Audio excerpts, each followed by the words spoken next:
Lovely morning, my people. It's the end of another week with you on the show, and I'm so excited. Yay! We celebrated 30K subscribers just a few days ago, and I'm so glad that I have 30,000 of you here. We've got a packed show for you all through today, a breath of fresh air from all of the things that have happened throughout the week. Throughout the week, we have spoken about the issues with the Benue State. We're spoken about so many things surrounding Nigeria. So today, we just want to breathe, breathe, breathe, and enjoy the weekend. And to reassure you that it's a good time to be and feel alive, this is a special welcome to Ways Breakfast, hashtag What Are You Saying? And of course, I'm glad to be starting off this morning with you, our impeccable audience. On this show, you already know we give you the best conversations that shape our future, from politics to governance, everything health. We discuss technology, finance, and of course, trending issues are not left out. Well, sitting beautifully this morning is I, Okikiola Taiwo Jalukmo, your anchor for today.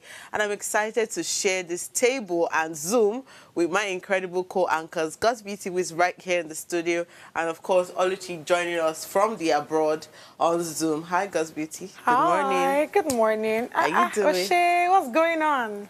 I How don't you know. looking this good? Even the nails, I everything. don't know. I don't know. Come on now, spend this money. I want to look like what my helper will want to do with me. Give me more. You know. I like that. Oluchi girl, how you doing? Good morning, Oluchi. How is Nigeria treating you all? Me. United States of what are you in? United States of Enugu or Lagos or where? America. Honestly, it's quite cold around this season. Oof. No, sorry, hot. Is it hot? Is it cold? I mean, it's just a lot. I can understand. But how are you feeling this morning? Sending loves and kisses from Donald Trump here. Come on. Okay, PA. Come on. We see you. We see you. We see you. So how does it feel like this Oh, my morning? I God. felt like this conversation this morning just had to be easy because we've had very tough topics over the week. How do you feel about just having to talk about something that doesn't have to do with problems today? I think I feel calm. That's one. Then I think that it's a topic that we really don't explore or even talk about on this table. So yes, I actually can't wait. Even though I don't plan on telling you guys any story there. Let me say it beforehand. I'm here to hear all the gist. I don't want it to be like obviously that's like I don't want to let you in on my secret. Hello. All the secrets, all the juice. This is like Gossip Gala Pro. Hey. All the secret, all the juice will come out today. Well, today's episode is close to the heart of everyone. Literally, it's called "The Value of Vulnerability," exploring the importance of empathy and openness. And like Gus Beauty mentioned, it's not a conversation that is very common that people have. And let's be honest, Nigeria is not exactly known for rewarding softness. It's always like you have to be tough. We praise strength, we reward silence, and we often see emotion as a liability. But what if vulnerability is exactly what we need to become better people, a more humane society? Well, this is part of the things that we're going to be talking about this morning. So we'll go on a break and then educate you on some things about history. You tell us what you want to what you've learned from it. We want to hear your perspective also. Our phone lines are open to you. You can call us on 070-2500-7749 or 070-142420. If you are yet to join our 30K subscribers, so add one more, please do subscribe to our YouTube channel at Official Upgrade TV. Now, like and share this link. I would be watching you. We'll be right back very soon and take you through the top stories. Please stay tuned.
Welcome back to the show. Now let's take a look at what's making the headlines today. Today we'll be highlighting the top stories from the pages of The Punch, The Guardian, and of course the international paper. The queen of international news is going to start with her paper this morning.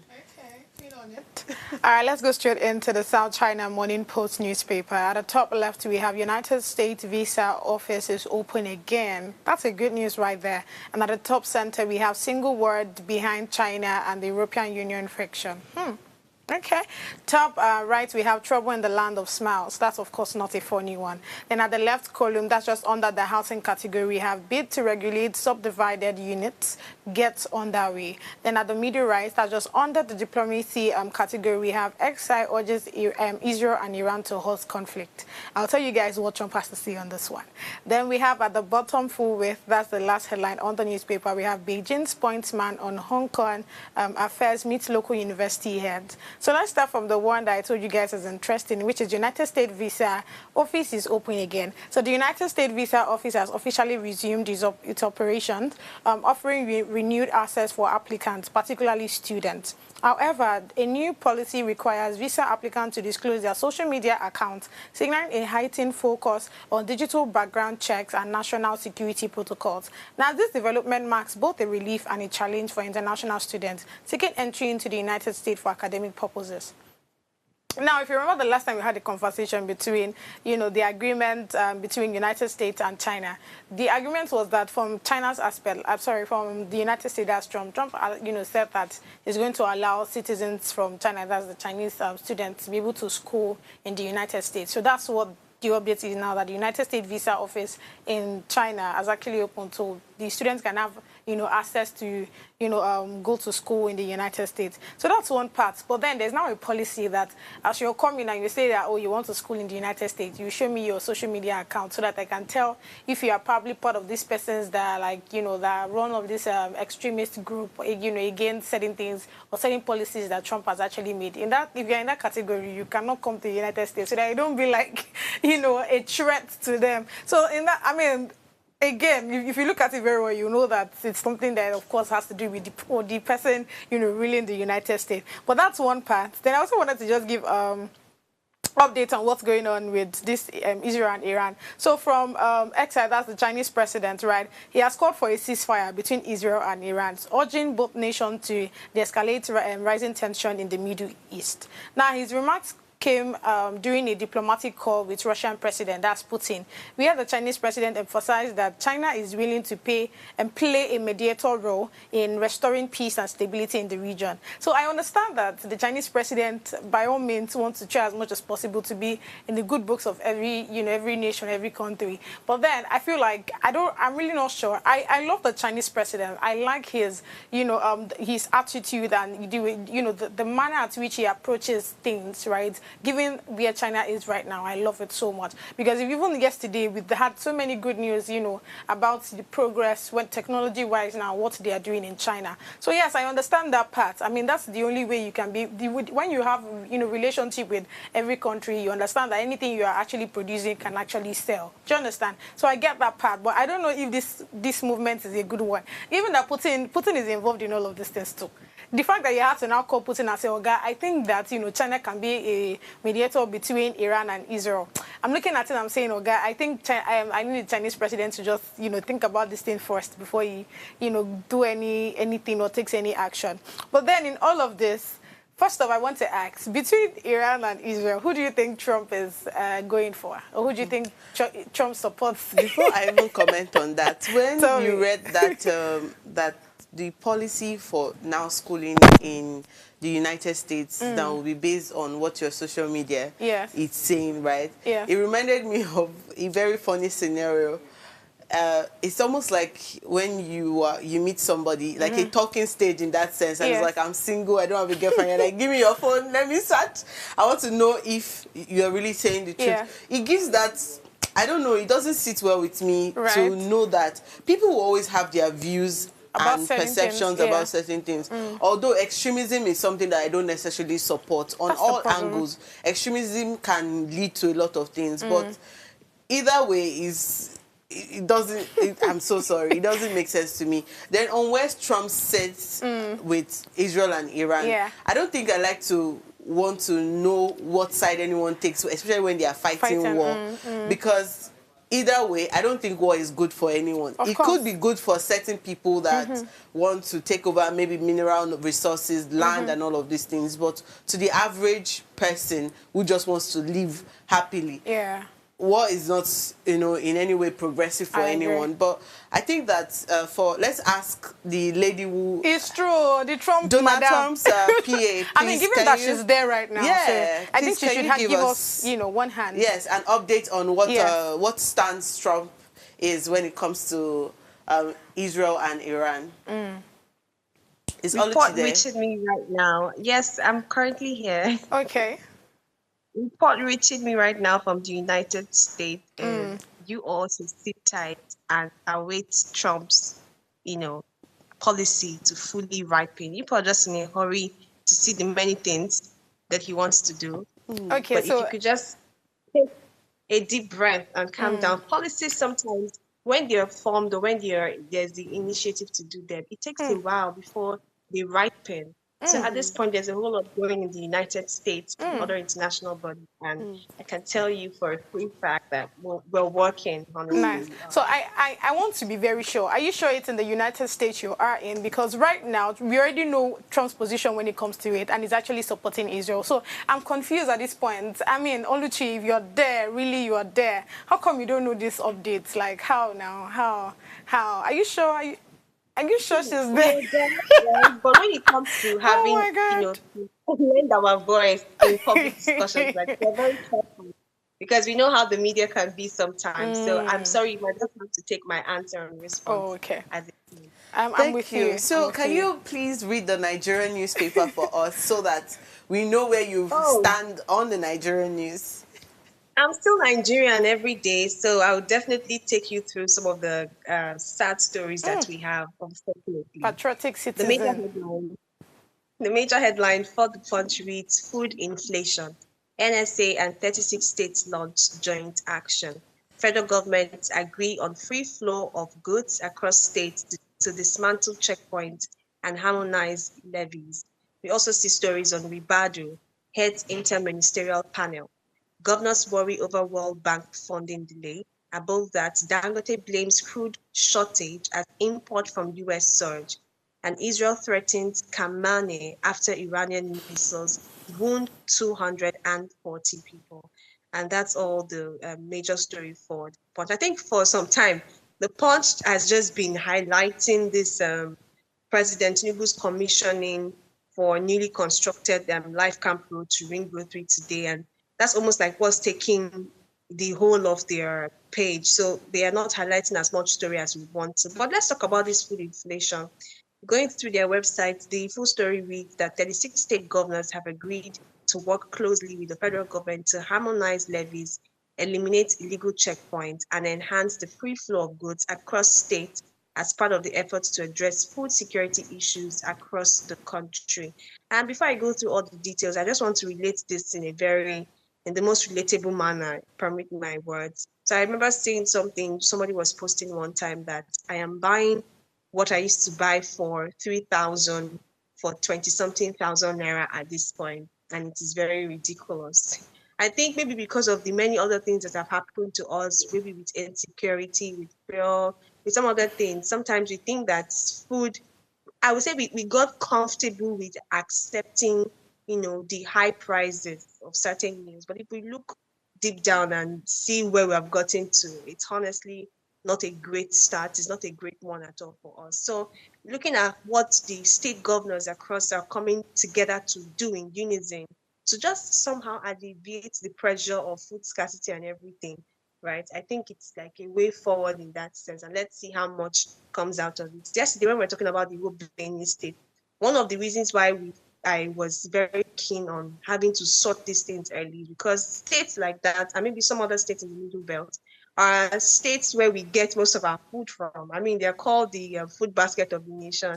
So imagine if, because I mean, how many food Lagos get? Let me not try to be, somehow now, but imagine if we are not working in unison with other states across the country to ensure that maybe there's just some sort of, how would I put it, balance in that sense, it will become a bit difficult. So looking at this initiative, 36 state governors have agreed. Maybe there's a governors forum meeting that happened. And the point is, we should be looking forward to in coming days where food scarcity or the increase in food prices will not be so much unbearable as it has been in the past few days. It's so crazy when you go to the market, things you used to purchase for 1,500, you're getting them for 15,000, you're getting them for 25,000. People are even cutting short on what they are eating and everything. But Nigerians just had a way to cope regardless. But this is solution driven. This is speaking of something that could, maybe help Nigerians in the future. Let's see how much of this harmonization, as they have mentioned here, with the levies, illegal checkpoint, let's see how much of it can produce a profitable future for us as Nigerians. And that's all I have for you on the punch. It's Thank you about very food. much. I So please absolutely go ahead. agree with your point of view when it comes to the approach that they're taking for the food inflation. And just like I rightly said, I hope that for some reasons they're able to properly get this working. But yeah, The Guardian has quite a number of stories here. And on the headline, we have violent attacks, peacetime killings, question value of Nigerian life. Another story here read Ibaz alleges sabotage at budget defense as Senate reiterates democratic rule. Again, Tinubu inaugurates specialist hospital named after him in Kaduna. And tension in Benue as headsmen graze farmlands, youths intercept bus. TCN accuses politicians saboteurs of vandalizing electricity towers. Above that, we have experts reveals 50 million Nigerians with sickle cells and warns against stigma. 1,500 killed in over 100 tanker accidents, NEMA discloses. 6,260 terrorists killed, 5,365 civilians rescued in 2 years, says DHQ. I feel like I want to even talk about all these stories, but let me just touch on each as much as I can. First, yesterday was Sickle Cell Awareness Day, and I remember very well that we have had the conversation of when you choose to marry, who are you marrying? What genotype are you marrying? So that you don't continue to extend the whole delivery of sickle cell people. They say out of 300,000 sickle cell children born every year, only Nigeria takes about 150,000. And that's like half the number because people are deciding that love conquers all, or they are ignorant of the fact that they don't know what their genotype says. So now, this saying that 50 million Nigerians, take 50 million out of over 200 million, that's a lot of number. As much as we are trying to avoid stigmatization, let's also be conscious and wary of making decisions that are progressive and not regressive of our country. This is not a government problem now, it's a human problem. So let's not say that it's the government that caused two people to marry and they give birth to a sickle cell person, because there is not enough equipment or proper medication for sickle cell patients. They decry treatment issues, all of these issues, yet people are still making decisions. So this is not a government problem, this is a human problem. And with these tanker accident issues, I've said it that I think Lagos should resume the fact that only tankers should only move at night, at the dead of the night, where there's not a lot of cars working. Because I remember I saw in the news where they said tankers should not go over some small bridges, but we still see them going over bridges. Accidents, sometimes they even tumble over into the major roads. So I think that there should be stricter rules for Lagos, where I stay. I don't know about other states, but generally I think there should be stricter rules. And this might be like a deviation from the bad news that we've been hearing about terrorist attack. This is the GHQ telling us that 5,365 civilians have been rescued in 2 years and 6,260 terrorists have been killed. So it's not like they fled or something. They were able to, rescue some civilians. And I think this is just a this was just needed from all the bad news of the terrorist attack that we have been seeing, that as much as the terrorism still persists and is being worked on currently, there's the space of civilians also being rescued over time. So I think that's basically all my view of what the Guardian newspaper has. I don't know if you want to add, or Oluchi would like to add something. Not really. Let's hear Oluchi. Yes, I would like to add something. I mean, that number that you just gave now concerning the terrorist attacks and those that have been captured and those that have been killed. I think that, at this point, because Nigerians are already agitated and they're not happy with many things going on. So it seems appropriate in that sense that you throw in numbers at us, and that's okay, we'll take it. But another number I'm waiting for right now is the one that has to also spotlight all the intels in the security forces that are aiding these terrorists, because we have heard stories over time where some security officials supposedly, some politicians supposedly are, also aiding these people. Is it that none of them are being caught and it's just the terrorists that are being killed? So I'm also looking forward to the day we start hearing and calling out and fishing out those numbers. That's when it needs to be balanced for me. Thank you so much, Oluchi. I really appreciate that comment. Well, this is all we have on today's newspaper. We'll go on a break and then we'll come back with our hot topic for today. Please don't go anywhere. We'll be right back.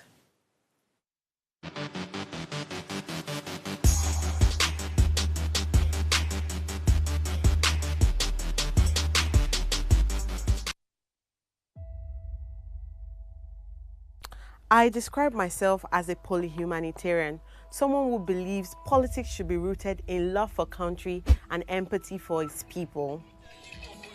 I'm thrilled to introduce to you Politics Uncensored, a show dedicated to tackling the political challenges that matter most to Nigerians. This is more than just a show. It's a space for honest, unfiltered conversations about the issues that shape our nation.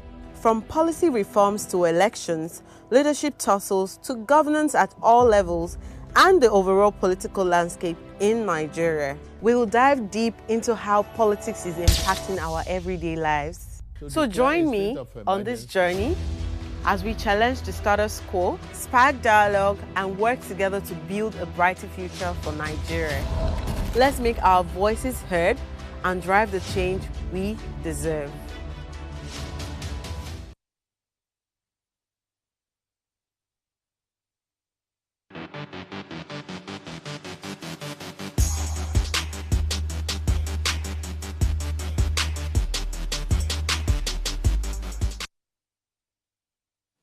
Welcome back to the show. As I mentioned earlier, today we're discussing the value of vulnerability, exploring the importance of empathy and openness. Let's start with what vulnerability even means. Is it crying on camera? Is it telling people your trauma? Or is it simply choosing honesty over image or connection over control?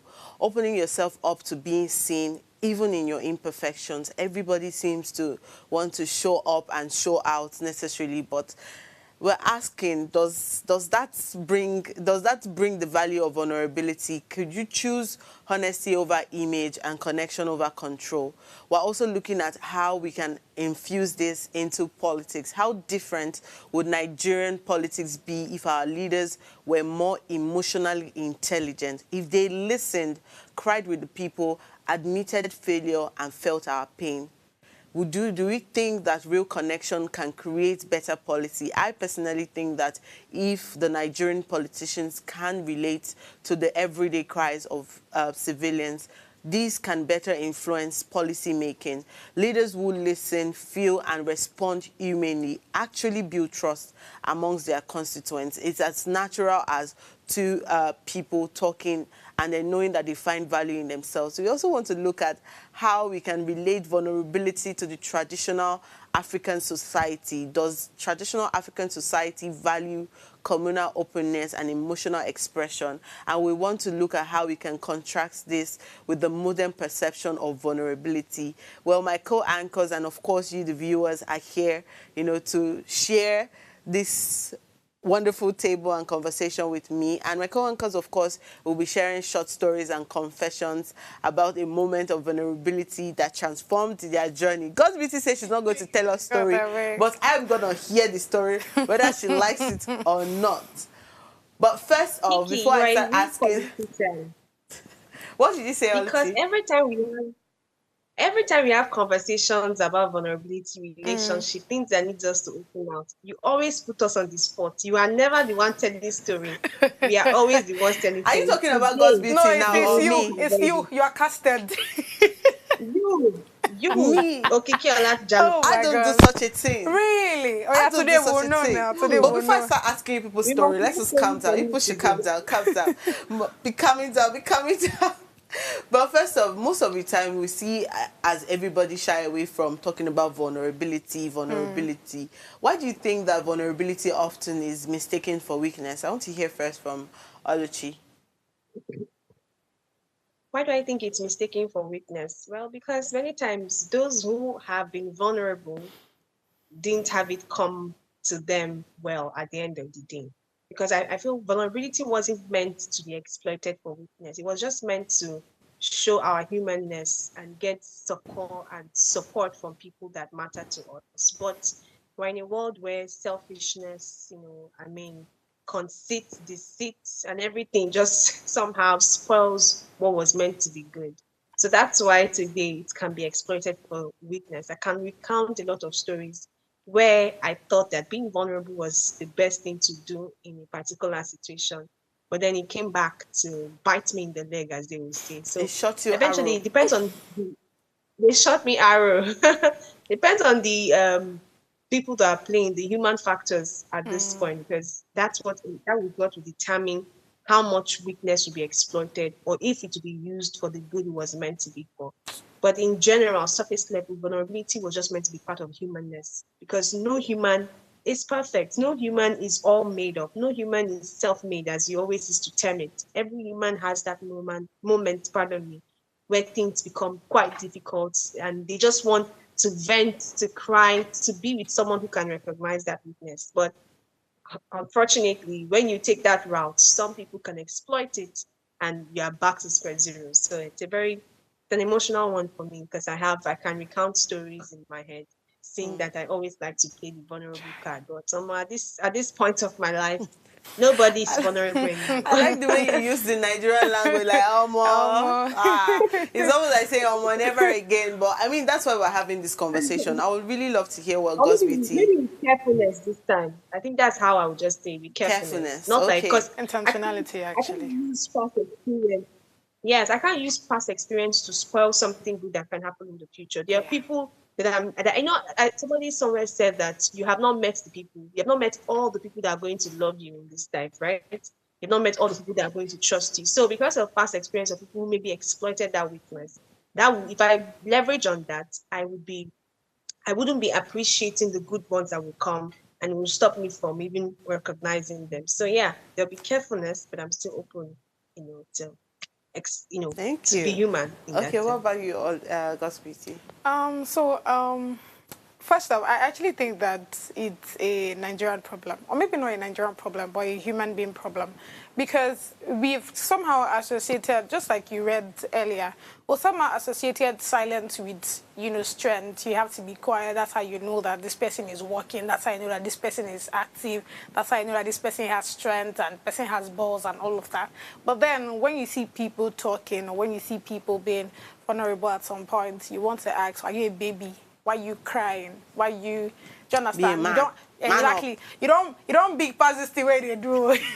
You get. So it's a mindset problem, and until we start, changing, our mindset towards what vulnerability actually means, I feel like there will actually not be a headway. So. I mean, like I said earlier, the fact that we are having this conversation, I really love it a lot, so that a lot of people can understand that there is actually, vulnerability is actually a kind of strength that a lot of people actually don't know. The fact that it takes you to actually realize or first off reflect that, oh, this is happening and, this is what's going on and you're overwhelmed. I mean, that's why you're human. Do you understand? So, yes, I actually consider vulnerability as, a kind of strength.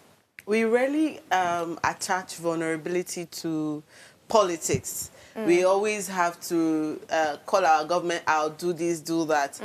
But I intentionally brought the whole idea of Nigeria as a nation into this context because I think we're now at a stage where we need to start applying different methods of what could work to help us, progress or heal Nigeria in that sense. But do you think that maybe from the idea somehow in my head, do you think that a nation can truly heal without empathy from its leaders? I don't think so, because again, we are humans, and we actually, to be honest, we actually do things based off our emotions. You really cannot take that out. Do you understand? I mean, if you probably encountered someone or have an issue with someone, you would always have that reflection. But no matter how you try to wash it off out, or try to make it look like it's just one of those things or one of those days, and we just keep you moving, you would always feel it. And that's why there's even a backlash. I mean, given the whole Benue situation, why do you think we're all calling out the government? Did they respond or not? They did. But then, did they respond as at the time we wanted them to? That's the question. And that's where empathy and sympathy comes in. Because then, for you to be a leader, you actually have to show it that you care about those people that you are taking care of. Do you understand? So it's not enough for you to come and speak some certain English or give us Gen Z slang or tell us that you have the latest aid working for you. It's not about those things. It's about we seeing that the person that is leading us actually do care about us and is carrying our problems, in his or her back. Do you understand? So that's the problem. So until we are able to have leaders that actually can see your problem and try to solve it, trust me, I feel like one of the reasons why we are, apart from the normal the normal things I will talk about, I feel like one of the reasons why we are always very angry with the leaders on set is because, like I said, it's not enough for you to even say certain things are not working, or we don't have good rules. But what's your reaction towards it? For every time that we come out and talk about it, what's your reaction? How do you even present the matter? Are you empathetic exactly. towards Do you understand? Do you present it like, oh, you actually do care, but then there's other things that are stopping you, or you are just showing off you don't care, you're not even there, you're not active, you're not seeing we're not seeing the emotions that we are expecting. That's one of the reasons why we are always calling out all of these are leaders. Like I said, it's not enough for us to say that, oh, the road is not good. But for every time that we complain about it, what do? What's your reaction? Do you understand? So yes, Absolutely. I don't think we would actually get to that point where we would feel okay when we don't see our leaders, showing us empathy and all. Yeah. Okay, Oluchi, I'd like to hear from you. Yeah, so as God's beauty was talking, I just painted a picture in my head, a picture of what empathetic governance would look like. Empathetic governance is one that you are seeing, let me even start from the local government area. You are just imagining what it means for somebody to be sick and not having access to healthcare. And that alone spurs you to want to pump money into that. That's empathy. So many times, maybe because of the affluence and the wealth that comes with politics as well, you're not able to put yourself in that position of people who are vulnerable, people who don't have resources. Because sometimes if you can just imagine, when we were talking about this sickle cell stuff yesterday, I was almost putting myself in the position of somebody who probably was born with sickle cell. I did not ask to be born with sickle cell. And all of a sudden, the resources to be whole, to get a bone marrow transplant, gene therapy, cost a lot. I'm like, how can somebody survive with that? That's in my own little way, trying to empathize with that person, putting myself in the person's shoe. Do you understand? If our government, beyond every form of selfishness, taking away every form of selfishness, just put themselves in the people's shoe, try to understand what the average man goes through every day, it somehow would maybe change their perspective to want to even go the extra mile. So to the point that even when the system is going to frustrate their efforts, they still have that picture in their mind that, the average man is going through a lot for me to just put my hands down and not do anything. So, and I've also seen, how will I put it now? Hypocritical empathy, in the sense that it seems as though governance or people in governance just feel like they show empathy by being selectively present in some areas or selectively doing something. So it's not like we didn't do any. Okay, I think that Oluchi's network has played A fast one on her. But basically, just like she has mentioned, that empathy can, if we're now going to open it up, empathy can mean a lot of things when it comes to politics. And Yeah. I've realized that these things only apply mostly when it comes to our politicians, where we're suspecting, why are you crying? Why are you happy? What's going on? Why are you here? You know, that's questioning. But do you think that you have ever seen maybe a vulnerable act change any political narrative? I have a personal story, so that people say that I know it's to give people something to say. I have a personal story about how I've seen a vulnerable act change a political narrative, but I want to know if you've seen any. Not per se, not, you know, directly, but then I think there was this shooting that happened in a school in the United States. As at that time, I think Barack Obama was actually the president. And it was a very, I mean, the casualties, everything that happened as at that time, I think about 20 children, you know, were killed, and about 6 adults, their teachers at all. And it actually was because of, you know, a particular guy that I think wasn't mentally stable as at that time, because he already killed his mom before he got to the school. And he killed 20 children, I think between the age of 6 to 7. So you can imagine that.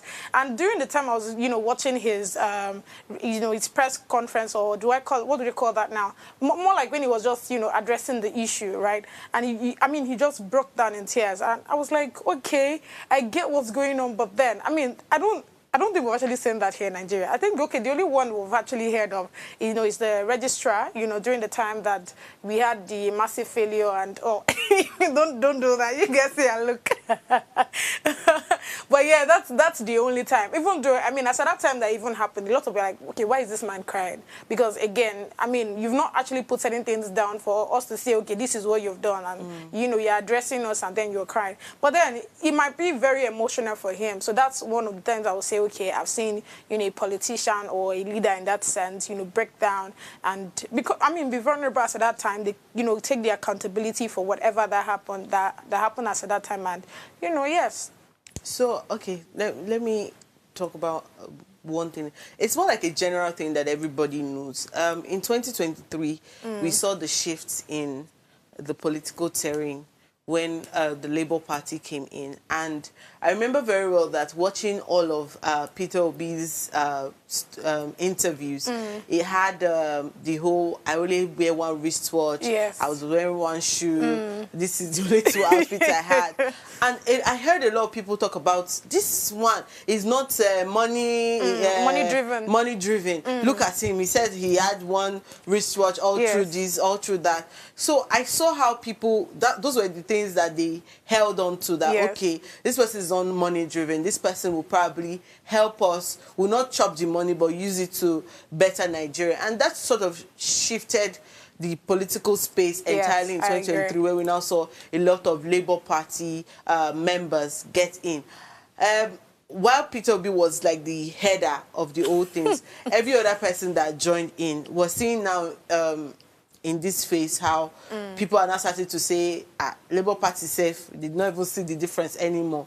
It was about Peter Obi as at that point, about one person, but it sort of spread across every other person that ran. So people that did not even buy, that did not even post any flyer or poster, somewhat, some way got in through that, you know, through that means. So that one I saw very clearly that this vulnerable act of this particular person was able to change the political narrative of Nigeria. We have Oluchi back here. So have you seen any vulnerable act change a political narrative, or is the same as maybe you seeing Peter Obi? God's Beauty rightly mentioned the story of Barack Obama and a particular school shooting where he broke down in tears and he was very emotional about, you know, the scenario. So I don't know if you have a different story.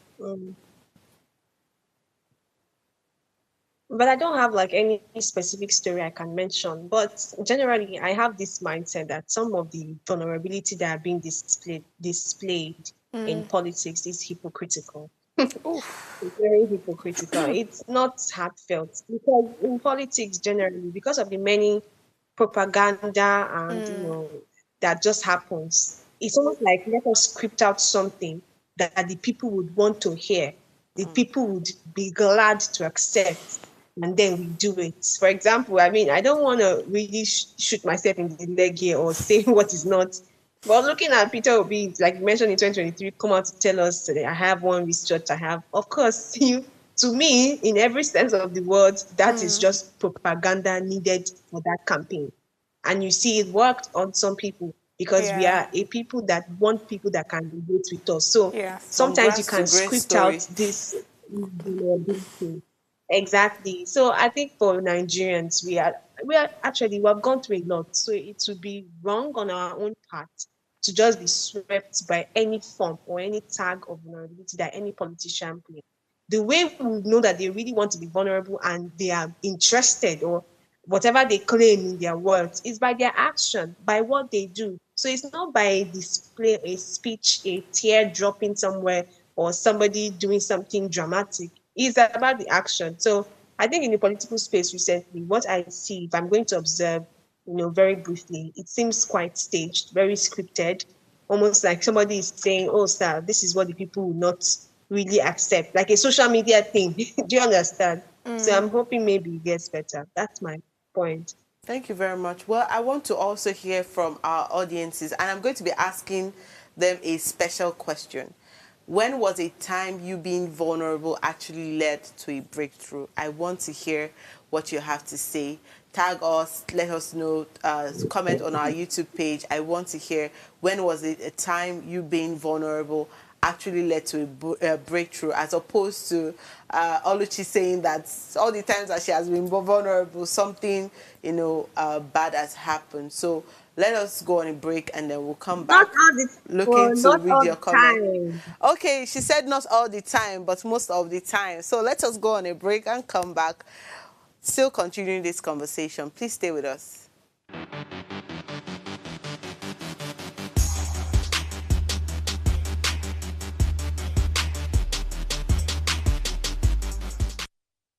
Tell us you're a Nigerian without saying a word.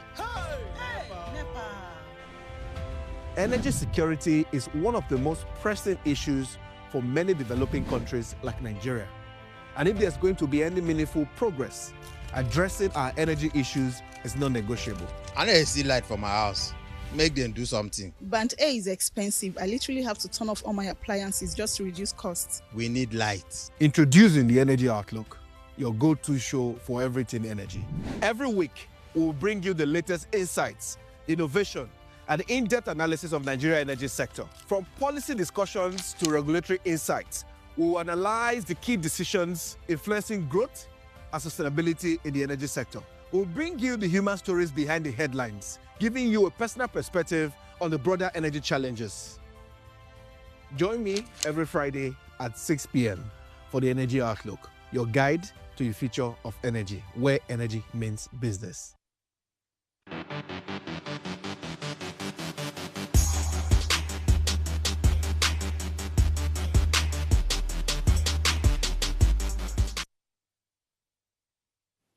Well, welcome back to the show. So now we have spoken plenty English. Let us have some fun.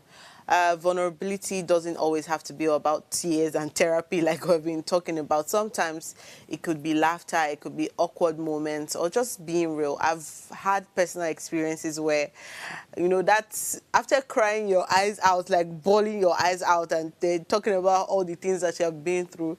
You just go to look at that friend or that person that you have opened up to, and the person's face is giving you this, are you done? You better get back to being who you are, right? And then you just give that weird laughter, that awkward moment of laughter, just to ease that space. So let me throw some fun questions out there, and I really want your honest answer. Of course, I'm going to be squeezing my co-anchors also to get the best answers out of them, but I'm going to start with God's Beauty first. Hey. God's Beauty. Good, Abik. What's the most embarrassing thing that has happened to you in public but made you more human? Embarrassing thing.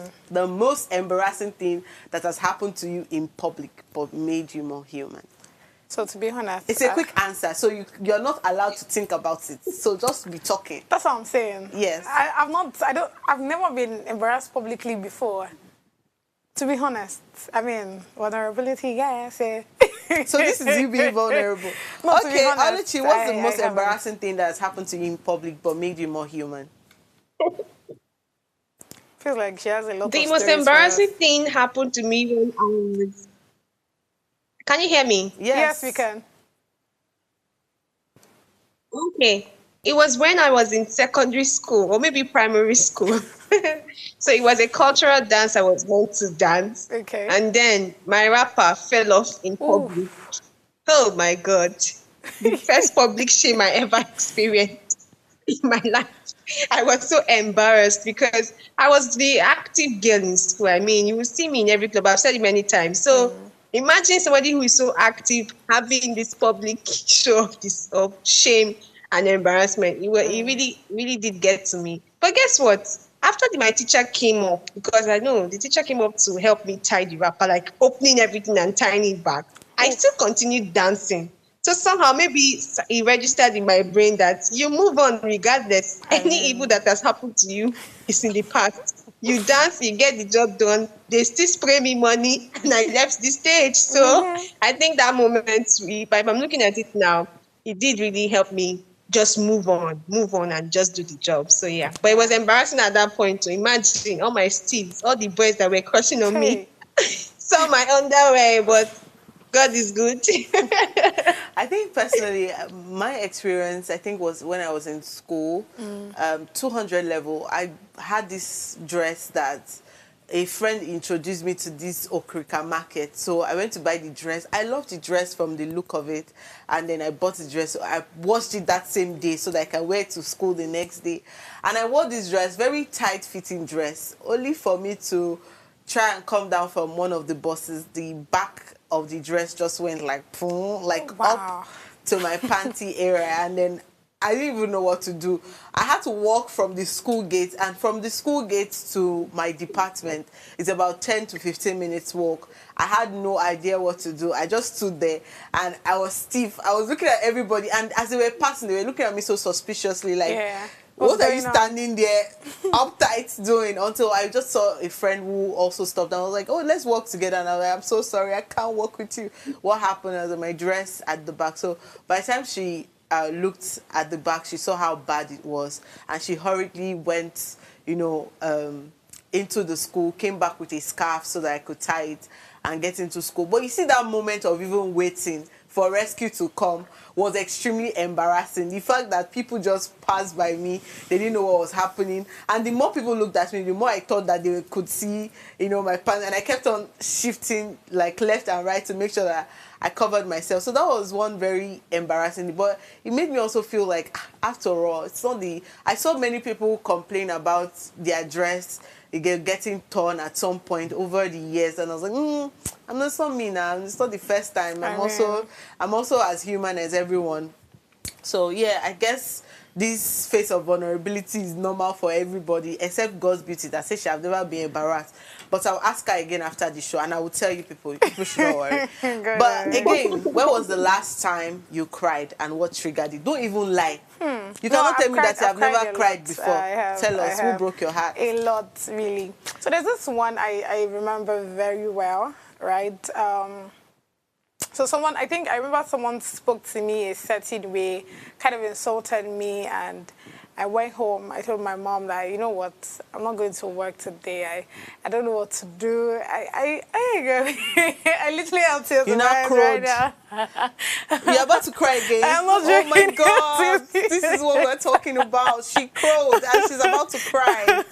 Oh my God! But it was really annoying. I mean, there's so many. So I feel like having to deal with human beings has really been a lot for me personally. Given that, I grew up to first off make my rules myself. I really don't like when people try to toss me around kind of thing. So I think having to, work with that person was something that's in this life. Good.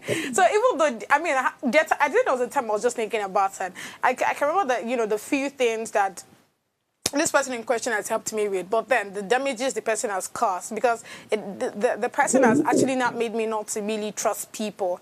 I see many people as hypocrites. I mean, pardon me, but that's literally how it is. So I remember that day, and sometimes I always want to ask, how exactly are you just seeing somebody for the first time, and you're already you are annoying, you're seeing me for the first time, you already hate me so much. Like, I mean, I wanted to understand, you know, what that actually meant. So I remember when I, you know, was speaking to my mom about it, and you know, I was telling her that the person insulted me, that, you know, I don't have funds, I cannot take care of myself, you know, that I'm poor, kind of thing. And I remember her saying that this particular time would pass. And to be honest, it has. And this thing I'm telling you is about a year ago, if I'm not mistaken. But see me here today, I mean, I cannot count how many clients that I'm actually working with. Spending. So, You can see how to be coats of many colors. Don't do that. But yeah, you know, it has actually just told me, one thing I've actually learned from that is the fact that, you know, it will always pass, right? Have I had issues with people? Yes. This morning, yes. But then, like I said, it's something that would always pass. You always have to look at, you know, the brighter future. I mean, looking at 5 years from now, I don't think I will still be where I am. So why exactly will I be bothered about what anybody has to say or what anybody thinks about me? Come on now. So I remember there's a quote that says, if it will not matter in 5 years, then don't give it 5 minutes thinking about it. To be honest. That's it. I know that if I ask Oluchi now that when has she cried, when last did she cry, she will have like 30 stories. So I will not ask you. I will ask you another question because we're running out of time. Wait first. Wait. I'm the anchor of this show. If your emotions had a theme song, what would it be? If your emotions had a theme song, what would it be? This life Jesus is beautiful. Just she took me back. Oh my God. Turn Do you know what we How get? did you even think about that? This amount of vulnerability is enough. We like it. But Gosbiti, what about yours? If your emotions had a theme song, what would it be? To be honest, I don't think I can remember a song, but I mean, I would use a word instead. Okay. I think a roller coaster, really, because there are times where I'm super excited, there are times where I'm so down, I'm like, what exactly am I doing here? Are you sure this is the right place to be in? You know, but then, I think roller coaster is the word, but I don't think I can think of anything. I don't know how Olichi did that, though, because that song, hey, God, it's giving me face to face. If mine had a theme song, Oh I my would God. use, let me just use the most recent emotions this morning when I Okay. was waking up to get to work. You know, when that Friday sets in and you're like, it's already weekend now, I mean, why now? why? And then I had this Bruno Mars song, today I just don't feel like doing anything. That's how I woke up. Thinking about that, I just want to exist, but I don't want to touch anything. Do you I don't want to understand? wear a dress. I don't want to think about what to do. And that was just how my emotions, you know, were this morning. So I'm guessing that some of us, our songs can change, or our emotions can change with some of our songs, like sometimes over the years or sometimes with our experiences. But as we're wrapping up, what's the one thing that you're afraid to admit to, but you know that you should? Honestly, tell me. Well, one thing I'm afraid to admit to is that sometimes I get really shy. And it seems like in the space I'm working in, it is something you should never admit to. How will you say you are shy? You are in top TV, you always hold the microphone, you are always in front of the camera. You should never be shy. But trust me, guys, the shyness do normally. That's one thing I don't always like to admit to. Okay, what about you? So I think mine would be, there are times where I feel like I am not enough, right? And I think that used to happen before now, to be honest. I used to feel like I'm never enough. Probably they don't see my work. Probably they don't see my input. Probably they feel like I am not, you know, I am not there and all of that. Probably they, you know, they are... they compare me with other persons and all. Yeah. But trust me, I think I don't know what it is. I mean, self-development, having to read books and all of that would just help you understand that because they don't see it doesn't mean that you don't have something to offer. And they're not saying it, that's fine, but then you're 1001 things. I opened my phone yesterday on Instagram. I don't know this person from anywhere. But then the message I saw, hey, I like what you do. I see your impact. Baby, I feel like I've not even done anything. This is me telling you now that there are times where you feel like you're not enough. Do you understand? There are times you're about to question myself, what exactly are you doing? Are you sure this is the right path? With all of this insult and the fact that you have certain persons that feel like they don't know that you're even existing. It was a lot, really. But then, like I said, I've just gotten to understand that because you think I'm not enough doesn't mean I don't have other things to offer. And the fact that, I mean, I'm at that place where I'm working with other people that see my work. I hear that, oh, Gospel, this is beautiful, let's do this. All right, this producer said, let's do this one. So you're finding strength basically in Yes. the other comments. So yes. If there's something that I'm afraid to admit to, but I know that I should, is that many people have told me that I'm an overthinker. And trust me, if you tell me now that this dress, I'm going to wear it tomorrow, I've thought about how many times you wear it for the next 5 years. Oh, and wow. it's a very sad thing to admit right now. And I know that a lot of people that are watching this will hold it against me. That finally she admitted. Because if you tell me that baby, you're overthinking this is not a conversation. problem, because I actually think I'm an sometimes, overthinker. see, there's a way you will overthink something that when the person now say, no, I want to hear your perspective, and you now say the perspective, you'll be like, This one's too much. So don't worry. I think that happens to me as well. So I don't think it's a problem. I had to admit to. Last one before we go. Would you rather confess your crush live on air or share your Google search history? Share my Google search history. What about you, Oluchi?